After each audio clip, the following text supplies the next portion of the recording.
bersama saya David Bu, kita di podcast Buka Hati. Di dalam hidup kita sering mendengar istilah hedonisme. Apa sih hedonisme itu? Lalu kita sebagai murid Kristus, kita juga dituntut untuk mempunyai gaya hidup Kristiani.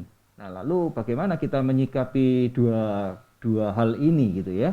Nah, di studio kita sudah mengundang 2 orang narasumber yang nanti akan menjelaskan apa itu hedonisme, apa itu gaya hidup Kristiani, kemudian juga akan memberikan sharing-sharing tentang kehidupannya, sharing imannya. Jadi Sobat Sep, stay tune terus, ikuti podcast ini sampai akhir. Oke, selamat datang Romo dan Bu Lucy ya. Saya perkenalkan dulu Romo Adrian. Romo Adrian ini adalah rektor di Universitas Katolik Dharma Cendika.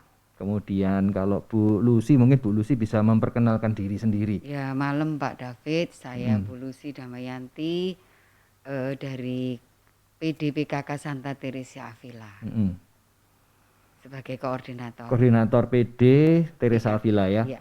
Kalau sehari-hari profesinya apa Bu Lucy? Sehari-hari saya di kantor membantu suami, juga pengusaha pelayanan. Ya berarti ya? Ya, pengusaha profesional. Bantu-bantu suami aja. Oh, bantu suami.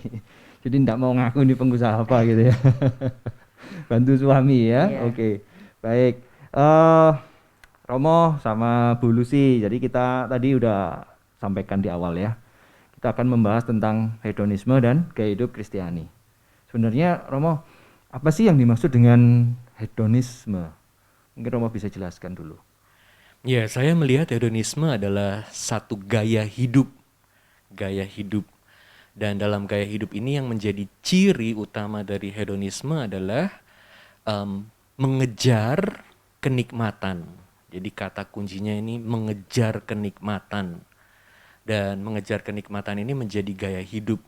Jadi perhatian utama dalam hidup yang dicari adalah kenikmatan. Hari ini nikmat. Yang penting saat ini aku nikmat. Besok ya urusan besok. Oke. Jadi mengejar kenikmatan. Pokoknya hari ini nikmat, besok ya udah begitu ya. Tapi apa yang salah ya Romo dari situ ya? Iya, tentu. Kan it's normal. Iya, tentu kita semua sebagai manusia itu perlu juga menikmati hidup. Kita melihat bahwa menikmati hidup ini adalah bagian dari hidup yang baik juga. Tentu dalam hidup kita sehari-hari kita perlu yang namanya rasa nikmat ini. Apakah Yesus juga mau supaya kita menikmati hidup? Contoh sederhananya dalam peristiwa perkawinan di Kana, Yesus mengubah air menjadi anggur. Karena Yesus mau dalam pesta perkawinan itu yang hadir juga menikmati pesta itu. Jadi kita orang Katolik ya, kita tentu boleh menikmati enaknya anggur. Nah, jadi kenikmatan ini adalah bagian juga dari hidup, bagian dari hidup yang baik. Misalnya, kita menikmati satu karya seni, menikmati musik yang sangat indah, musik klasik yang membawa kita, aduh rasanya seperti ada di satu situasi yang begitu tenang. Begitu nyaman, ya. Atau kita menikmati satu karya seni, lukisan yang sangat indah. Atau nggak usah jauh-jauh sehari-hari, kita mau menikmati makanan yang enak. Ada kuliner zaman sekarang ya, apalagi di zaman COVID ini Gojek juga jadi gampang sekali, makanan bisa pesan di sana sini. Ya, pesan online maksudnya, bukan Gojek ya, tit gitu ya. Iya, iya. Pesan inilah online ya jadinya ya. Ya. Nah, jadi ini adalah salah satu bagian dari kenikmatan hidup. Nah, lalu tapi hedonisme sebagai gaya hidup itu mengejar kenikmatan ini sebagai nilai yang paling utama atau bahkan satu-satunya. Oke. Jadi ketika kita mengejar kenikmatannya itu sebagai nilai yang paling utama itu, maka ada hal negatif yang bisa terjadi, begitu Kak Romo? Iya. Sekarang pertanyaannya, apakah kenikmatan ini menjadi nilai yang paling tinggi dalam hidup? Nilai yang kita perlu selalu perjuangkan supaya bisa nikmat hidupnya. Boleh dikasih contoh Kak Romo misalnya, kalau katakanlah ya tadi kan Romo sampaikan bahwa orang kan boleh saja merasakan satu kenikmatan, Iya. betul ya. Nah, tetapi ketika kita mengejar kenikmatan itu menjadi satu nilai yang utama, itu apakah ada satu bentuk kecanduankah terhadap kenikmatan itu atau bagaimana? Ya, tentu kalau kita mengejar kenikmatan, kita melihat ada efek-efek negatif juga yang akan muncul. Misalnya, kalau kita itu kecanduan pada makanan enak, kita selalu mencari makanan yang enak. Oke. Makanan yang enak ini standarnya juga akan berubah. Semakin hari makanan yang enak ini semakin tinggi standarnya. Kalau saat ini kita udah biasa makan ayam goreng. Nanti waktu makan ayam goreng rasanya nikmat sekali saat ini. Besok masih nikmat. Sesudah 1 minggu kenikmatannya berkurang. Sesudah 1 bulan kerasa aduh udah biasa banget nih, bosen. Harus cari yang lain lagi. Yang lebih enak. Naik tingkat lagi. Misalnya, dari ayam goreng sekarang senengnya steak. Ya, lebih nikmat, tapi harganya juga lebih mahal. Jadi Waktu terasa beralih lapar gitu ya kita ya. Waktu beralih dari ayam goreng ke steak Jadi wagyu. itu nanti udah biasa, aduh rasanya mesti yang satu hal yang lebih enak lagi. Nah, jadi makin terbiasa standarnya harus makin tinggi dan kita semakin mengejar yang lebih tinggi lagi. Tapi kapan endingnya? Kita selalu hopping dari satu kenikmatan pada kenikmatan lainnya. Begitu. Bahkan kita jadi kecanduan. Kita jadi tidak bisa hidup tanpa kenikmatan itu. Nah, itu menjadi prioritas yang dikejar. Minum misalnya, minum alkohol, minum wine, anggur. Boleh gak minum anggur? Boleh dong.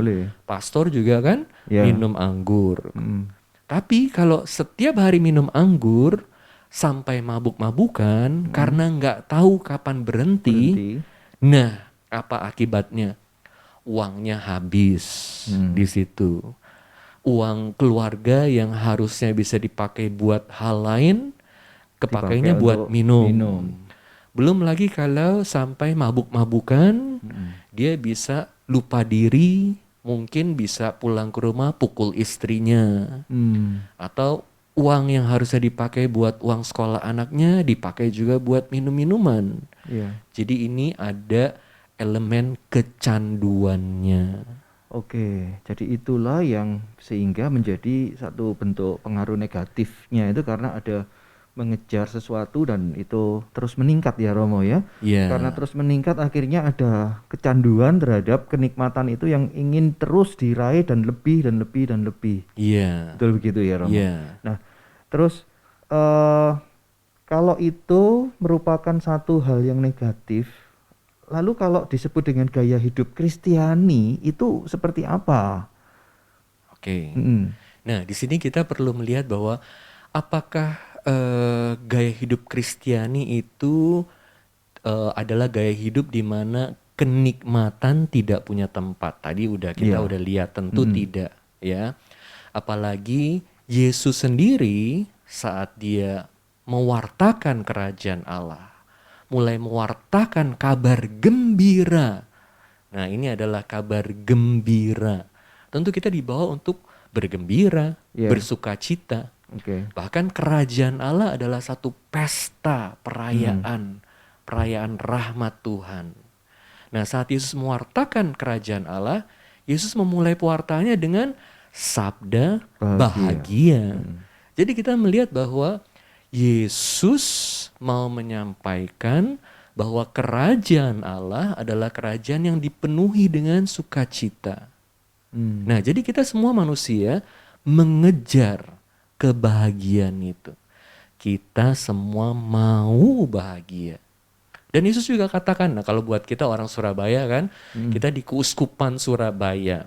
Uskup kita kan punya moto, aku datang untuk memberi hidup. Dan hidup yang berkelimpahan. The fullness of life. Bagaimana seorang yang bisa hidup dengan berkelimpahan, ada semangatnya, ada apinya. Tentu kita senang kalau lihat orang-orang yang hidup itu, wah dia itu kok kayaknya nggak ada capeknya ya. Selalu semangat, selalu berkobar. Nah ini hidup yang penuh, hidup yang bahagia. Nah di sini kita melihat antara hedonisme dan gaya hidup Kristiani itu ada kesamaannya. Ada kemiripannya begitu. Kemiripannya. Apa kemiripannya? Sama-sama mencari kebahagiaan. Tapi bedanya adalah dalam gaya hidup hedonisme, kebahagiaan itu dinilai, dicapai dengan kenikmatan. Kenikmatan fisik maupun mental. Di mana orang bisa kecanduan dengan pujian. Karena tiap kali dipuji, aduh rasanya egonya itu seperti dipijet egonya, ya. Dipuaskan gitu. Dipuaskan egonya. Atau dengan, makanya bisa juga hedonisme itu dilihat sebagai gaya hidup materialisme. Karena setiap kali belanja, setiap kali stres belanja, belanja. Kalau belanja itu rasanya aduh puas sekali. Semakin banyak belanjanya, semakin puas ya. Nah gaya hidup seperti ini, kenikmatan ini. Nah kebahagiaan disamakan dengan kenikmatan ini. Bagaimana dengan ajaran gereja Katolik? Kebahagiaan ini dicapai, kebahagiaan sejati adalah saat kita bersatu dengan Kristus. Hidup dalam kasih. Saya tertarik satu hal ini Romo. Tadi kan disebutkan bahwa kalau di hedonisme ini orang kan mengejar bahwa bahagia itu dipenuhi dengan kenikmatan tadi. Sehingga orang akhirnya mengejar dan menjadi ya kecanduan begitu ya. Nah, sedangkan kalau di dalam gaya hidup Kristiani, bahagianya ini kan sama juga toh, kita juga perlu mengejar kebahagiaan yang sejati ini gitu kan. Dan mungkin enggak sih akhirnya seseorang itu muncul kecanduan juga secara rohani untuk mengejar kebahagiaan yang sejati ini. Iya, makanya dalam kitab suci kan dikatakan carilah dahulu kerajaan Allah. Nah, makanya kita harus mencari dan mengejar kerajaan Allah. Berarti kecanduan yang kerajaan Allah no problem ya, it's good gitu ya Romo ya justru ya. Tapi apa artinya kecanduan pada kerajaan Allah, kecanduan pada Tuhan? Kalau kita rajin berdoa, deket sama Tuhan, kan rasanya selalu ada yang kurang. Kalau kita belum berdoa ini, aduh ada yang kurang, hariku ini aku mesti kasih waktu buat berdoa. Buat Tuhan. Oh, kalau aku belum baca kitab suci ini rasanya ada yang kurang. Yang bolong gitu ya. Begitu ya. Tapi tentu ini bukan berarti kita hanya mencari kepuasan rohani aja. Kan Yesus udah ajarin kalau kita mau ikut Yesus, deket sama Yesus, Yesus bilang apa? Sangkallah dirimu, pikullah salib, ikutilah aku. Nah, itu bisa nggak kita lakukan? Semakin kita dekat sama Tuhan, semakin juga kita melihat realitas dan gaya hidup yang Yesus ajarkan kepada kita. Itu artinya kalau mengikuti Yesus, hidup dalam kasih Yesus, kita juga harus berani pikul salib. Nah, ini yang kita lihat sebagai satu hal yang sangat kontras antara gaya hidup hedonisme dan gaya hidup Kristiani. Pikul salib ini jadi hal yang penting. Tapi kita harus ingat bahwa pikul salib itu bukan berhenti di pikul salib. Jadi pikul salib itu bukan tujuan utamanya. Kan Yesus kan bilang, sangkalah dirimu, pikul salib, ada tujuannya, nggak berhenti di situ. Untuk mengikuti Yesus. Supaya kita bisa mengikuti Yesus, jadi tujuannya jelas, mengikuti Yesus, karena kebahagiaan kita, sukacita yang sejati, itu ada saat kita bersatu dengan Kristus. Caranya, bebasin diri kita dari berbagai kelekatan ini. Harus berani pikul salib untuk kebahagiaan sejati bersama Kristus. Berarti dengan demikian kalau misalnya seseorang itu sekarang ini sedang dalam tahap, wah saya ini kayaknya ini, kalau mungkin ada viewers yang nonton ini nanti dia merasa, wah aku ini berarti sekarang dalam tahap mengejar kenikmatan ini ya, ini aku ini hedonisme gitu ya. Maka supaya saya bisa mempunyai gaya hidup Kristiani yang benar, ya berarti kita harus melepaskan semua kemelekatan itu ya Romo ya. Iya, melepaskan Supaya kelekatan. sangkal diri tadi itu. Iya, menyangkal diri. Kira-kira orang kok bisa masuk sampai pada tahap seperti hedonisme ini, penyebabnya apa toh Romo sebenarnya?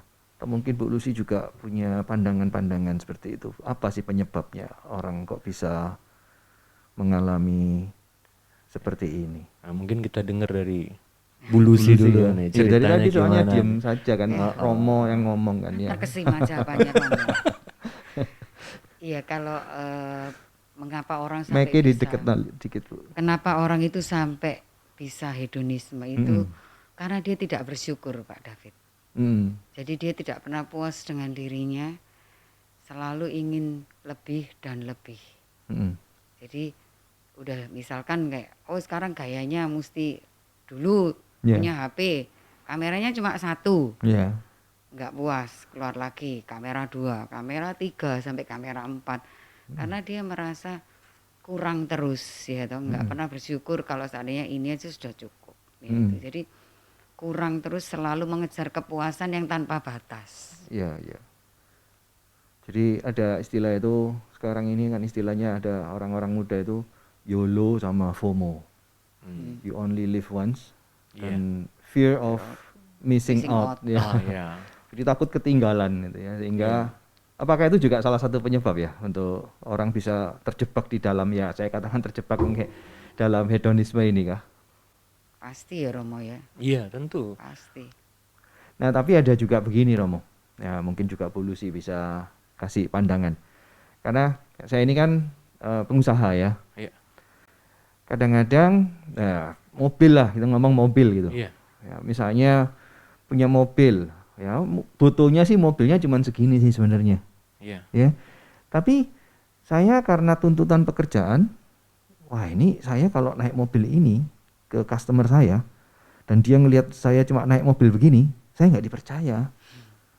Jadi saya harus naik mobil yang berkelas dong, gitu misalnya ya. Sehingga saya harus ngikutin mobil terus itu, supaya customer saya melihat, wah ini bonafit, bisa dipercaya gitu kan.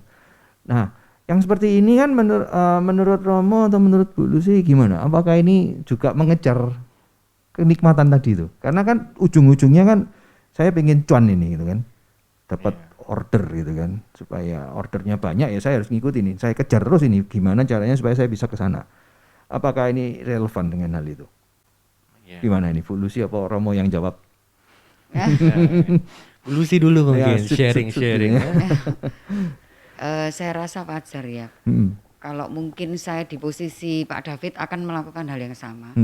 Jadi ketika saya harus memakai sesuatu yang lebih privilege supaya saya dapat order banyak, itu akan saya lakukan. Jujur saja, memang terkadang saya juga seperti itu. Jadi kalau mungkin Pak David mobil, kita kalau wanita itu biasanya ya baju, tas gitu kan.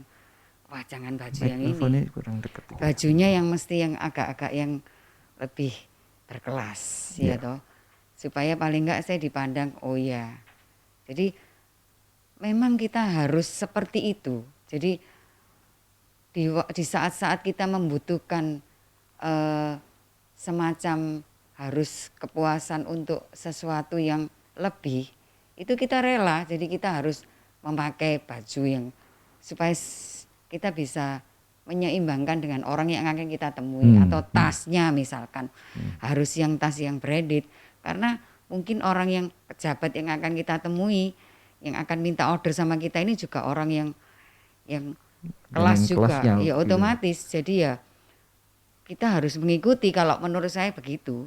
Ya, tapi mungkin ada batas tertentu mungkin begitu ya, bahwa kita tidak sampai mengejar terlalu tinggi atau bagaimana? Benar, tidak boleh. Jadi paling enggak kita sesaat itu aja. Kalau memang kita sudah seperti itu ya kita menggunakan. Tapi pada saat kita sudah mulai kembali ke pelayanan atau ya kita enggak perlu seperti itu, Pak David. Oke. Nah, tapi yang seperti ini kira-kira menurut Romo bertentangan nggak Romo dengan yang tadi itu ya, misalnya gaya hidup Kristiani, sangkal diri, pikul salib kayak gitu. Ya, sekali lagi kita harus melihat dengan jeli, lalu kita harus juga memeriksa diri kita, memeriksa hati kita. Bukan berarti segala sesuatu itu cepat-cepat kita bilang, dosa lu. Kalau lu cuman mau pakai mobil-mobil yang keren itu dosa, melawan kehendak Tuhan. Loh, apa salahnya aku pakai mobil yang keren? Aku gak ambil uang orang, aku pakai uangku sendiri, aku juga seneng nyetir mobil yang keren ini, ya bahkan kadang-kadang nganterin suster dari biaranya ke rumah sakit pakai mobil yang keren ini, suster juga nikmatin lagi. Nah, lalu kadang-kadang aku juga antar mamaku supaya dia nyaman pergi ke gereja naik mobil yang keren ini. Nah, jadi kita juga tidak perlu cepat-cepat katakan kalau ini adalah pakai yang keren, pakai yang nikmat, bahwa ini dosa. Ya. Nah, bagaimana ini jadi menjadi dosa? Menjadi dosa kalau ini menjauhkan kita dari Tuhan. Menjauhkan kita dari Tuhan. Nah, jadi kita juga harus melihat, apakah aku pakai mobil yang keren ini karena aku mau supaya aku bisa menjalankan usahaku. Nah, kalau aku bisa menjalankan usahaku supaya aku bisa jadi bonafit, ini kan namanya bagian dari strategi. Menjalankan bisnis, menjalankan usaha, karena aku harus menjadi bagian dari kelompok ini. Ini adalah bagian dari namanya usaha supaya bisa dapat hidup, begitu. Nah, apakah ini dosa? Saya tidak melihat itu sebagai dosa. Tetapi kalau supaya aku punya mobil keren, itu buat aku jadi ngerasa hebat, semua orang perhatiin aku. Lalu tadi egonya itu mulai dipijit-pijit begitu ya, supaya aku jadi hebat, kelihatan keren. Bahkan udah mulai pakai cara yang salah. Lihat kelekatannya, supaya bisa pakai mobil keren, aku akan pakai cara apapun untuk supaya dapetin itu. Nah, tentu ini udah gaya hidup yang dipenuhi dengan dosa, nggak bener lagi. Begitu. Tujuannya salah dan asalnya juga salah. Begitu. Nah, ini tentu makanya gaya hidup materialisme yang berpusat pada materi juga bisa berhubungan dengan gaya hidup hedonisme. Nah, kita mesti melihat dengan baik, hati-hati, jeli. Jangan sampai kita ini terjerumus dalam gaya hidup yang hanya mendewakan hal-hal materi. Ini yang paling utama. Ya. Punya uang itu perlu. Dan kitab suci gak pernah katakan uang adalah akar dari segala dosa kan? Cinta akan uang. Nah, cinta akan uang. Jadi kalau cinta akan uang, itu artinya prioritasnya uang. Tapi kalau uang ini kita cari dengan baik, kita usahakan dengan baik, kita bisa mengembangkan diri kita dengan baik, kan udah pantas kalau kita juga berelasi dengan orang-orang yang kita perlu berelasi dengan cara yang baik, menghormati mereka. Misalnya, kalau mau ketemu seseorang yang penting, kita pakai baju kaos seadanya, kan nggak menghormati orang itu juga. Nggak pantas ya. Nah, tentu kita perlu pakai baju yang baik, sepatu yang baik. Misalnya melayani dalam perayaan Ekaristi sebagai asisten imam, pakai sendal, kan nggak boleh kan?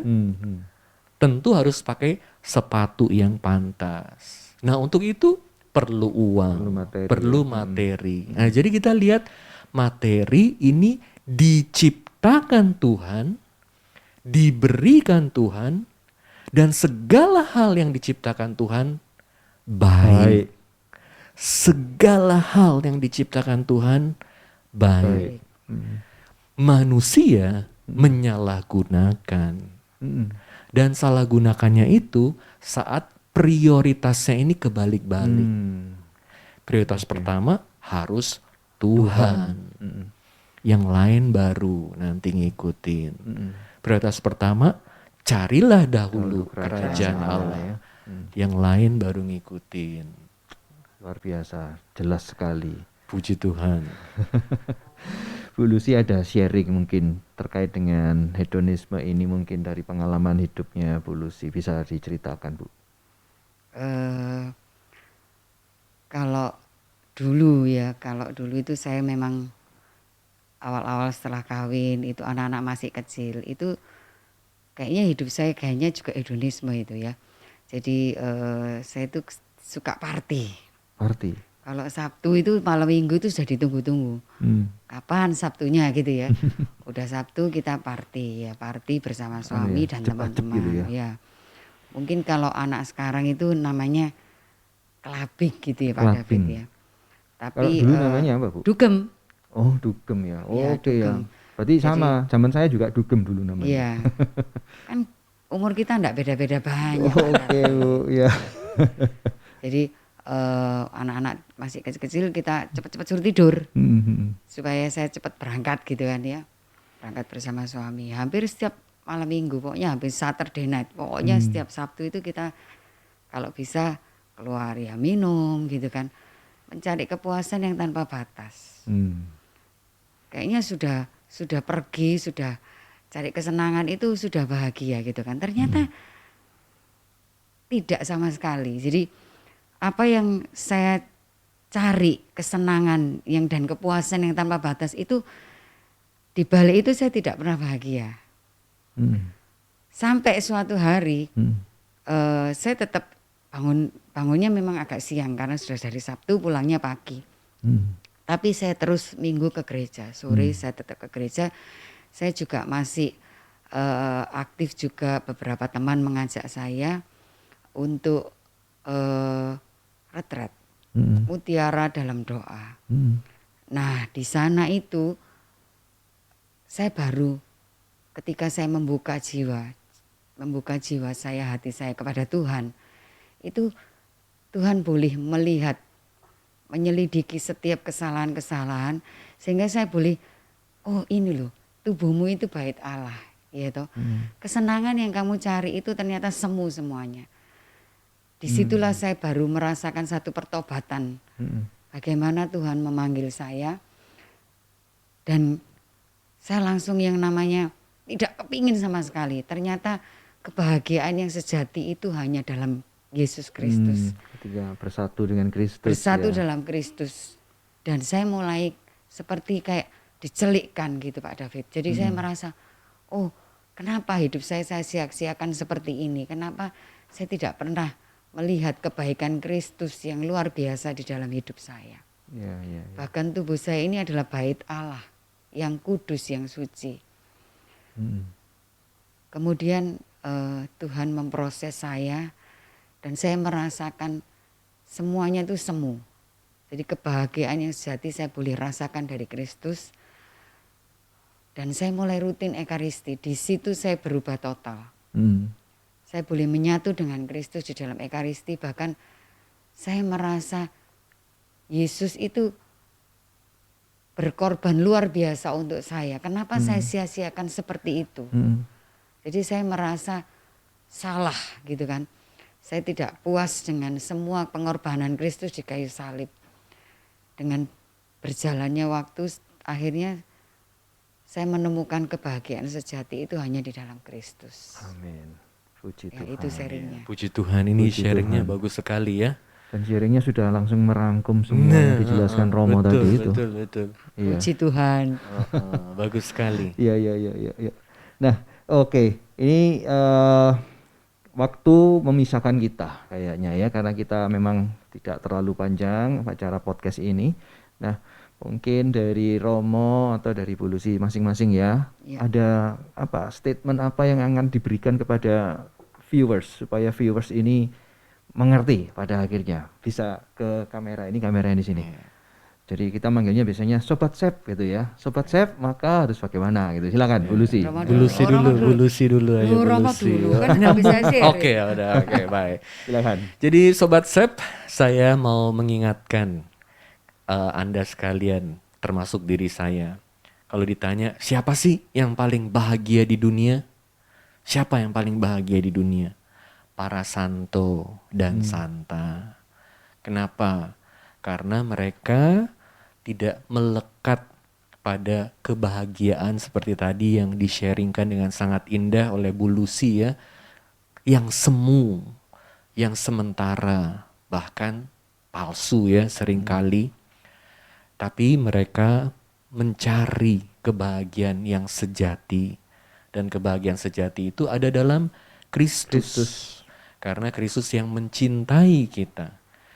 Kalau kita diminta untuk menyangkal diri, berlatih untuk meninggalkan berbagai kenikmatan dunia ini. Bahkan memikul salib berbagai tantangan dalam hidup kita. Berbagai hal yang berat yang kita perlu jalani. Itu untuk kita bisa menerima, mengalami Yesus yang mengasihi kita dan berkorban buat kita. Di situ kita menemukan kebahagiaan sejati. Makanya Santo Agustinus itu dalam hidupnya juga salah satu contoh seorang yang mengejar kenikmatan dunia, hedonisme. Karena dia juga mencari kenikmatan dalam hidup seksual, mencari kenikmatan dalam hidup pujian, dipuji, cari pujian dari banyak orang, mau jadi hebat. Tapi pada akhirnya dia bilang itu kosong. Kebahagiaan sejati adalah dalam Tuhan. Selalu itu menjadi salah satu kata-kata yang buat saya paling indah dan saya pegang. Dia bilang, my heart is restless until it rests in you. Jiwaku ini selalu gak tenang, gak bisa beristirahat sampai beristirahat dalam Tuhan. Nah, temukan kebahagiaan sejati dalam Tuhan. Oke, terima kasih Romo. Silakan Bu Lucy. Ya, Sobat Sep, hidup ini adalah kesempatan. Jangan pernah disia-siakan. Selama masih ada waktu dan ada kesempatan untuk berbuat baik kepada teman-teman seiman. Juga Tuhan telah memberikan kita sesuatu yang baik untuk kita. Kebahagiaan yang tidak pernah diambilnya kembali. Jangan pernah kita sia-siakan. Tuhan telah memberikan lidah kita seorang murid, ya toh. Kita terus berbuat kebaikan. Jangan mencari kesenangan yang hanya sementara. Kesenangan yang hanya semu, kepuasan yang tanpa batas. Tetapi kepuasan dan kebahagiaan hanya lewat Yesus Kristus. Jalan satu-satunya menuju hidup yang kekal. Amin. Terima kasih Romo Adrian, terima kasih Bu Lucy untuk kesempatannya di podcast kali ini ya. Semoga kita bisa bincang-bincang lagi kapan-kapan ya. Kita Puji undang Tuhan. lagi ya. Makasih Pak Dengan David, tema yang makasih Bu lain Lucy. gitu ya. Oke, Sobat Sama-sama, Sep. Romo. Sampai di sini podcast kita kali ini, dan kita tadi tahu dari Romo Adrian sampaikan bahwa kebahagiaan sejati hanya ada dalam Kristus, Dan hidup ini adalah kesempatan, yuk kita cari Tuhan, kejar Tuhan, carilah dahulu kerajaan Allah dan seluruh kebenarannya, maka semuanya akan ditambahkan kepadamu. Nah, maka kita juga mau jadi berkat bagi sesama kita dengan membagikan video ini. Jadi like, komen, dan share sebanyak-banyaknya video ini ke teman-teman Anda. Dan pastikan untuk subscribe dan tekan loncengnya supaya selalu terupdate dengan video Buka Hati yang lainnya. Buka Hati.